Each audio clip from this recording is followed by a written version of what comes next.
What's up, guys? Back again with another review, throwback review. This is going to be for season 2, episode 4, entitled Cherokee Rose. This episode starts out with the funeral of Otis, Herschel giving his little eulogy and everything, and also at the beginning of this episode, the rest of the people on the highway from Rick's group go ahead and head to the farmhouse. It's Daryl, Dale, Andrea, and Carol. They all arrive, and then they trying to figure out what they're going to do about searching for Sophia. Herschel advises that Rick and Shane not go because Rick just gave all that blood the day before to help out Carl, and Shane has a bum ankle because when he was out with Otis, he hurt his ankle. So Daryl says, he'll go out looking on his own.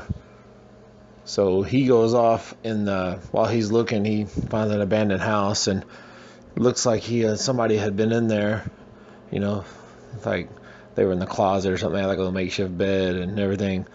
But no sign of Sophia. And then when he goes outside, he finds a white flower on the ground, which is a Cherokee Rose flower, that's the name of the episode. But later on, when he gets back, he gives the flower to Carol. Basically gives a little speech about the flower, Cherokee Rose, and whatnot. And also in this episode, Glenn and Maggie go to town, to the pharmacy, to try to get some more medical supplies because they're running low. As they're going out, Lori gives a piece of paper to Glenn telling him that she needs a certain item while they're there, and it ends up being a pregnancy test, which she thinks she's pregnant because she's been fooling around with Shane and Rick, so who's going to be the daddy of that one, right? But anyways, when they get back, he gives them the pregnancy test, and she takes it at the end of the episode, and of course she is pregnant. And also, while Maggie and Glenn are at the pharmacy, they have a close call with a walker, but Glenn saves Maggie. And then, kind of just spur of the moment, it's funny how she's like, "I'll have sex with you," because he's talking about being lonely and dying without anybody and everything. So they proceed to do it and everything. And then whenever they get back, on the way back, she tells Glenn it's just a one-time thing, and he kind of looks disappointed and everything. And also in this episode, Carl wakes up a couple times, so it looks like he's on his way to recovery and everything.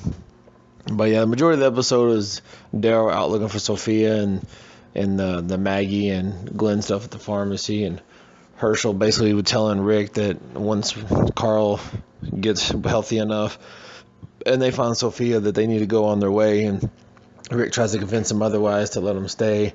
And Rick and Shane had mentioned something about they need to teach people how to shoot, so they got that in mind. But Herschel also says that he doesn't want them carrying their guns while they're on his property, so they go ahead and give up their guns for the time being. Of course, Shane and Andrea are real hesitant about it, but because they're a guest on his land, Rick tells them they need to respect his wishes. But yeah, besides that, it was kind of a slower episode, not a whole lot of action or anything. Oh man, I almost forgot. Also in this episode is, how can I forget, was the iconic well walker. Dale and T-Dog are out at one of the wells on the land, and they're going to try to get some water, and they end up finding a walker that had fallen in the well, and then they end up try to get it out and kill it, without contaminating the water. Which that goes from bad to worse. They get Glenn down in the well on a rope, trying to get a rope on him to bring him up and everything, and it's just a big fiasco. And then of course when they get him up, he breaks in half. His body breaks in half, and half his body falls down into the well, and then contaminates it anyways. I almost forgot about that. That was a really funny part of this episode as well. But yeah, like I said, I appreciate y'all checking out this review, and I'll be back soon with episode 5, Chupacabra. Y'all be good, and I'll holler at y'all later. Welcome to Woodburn.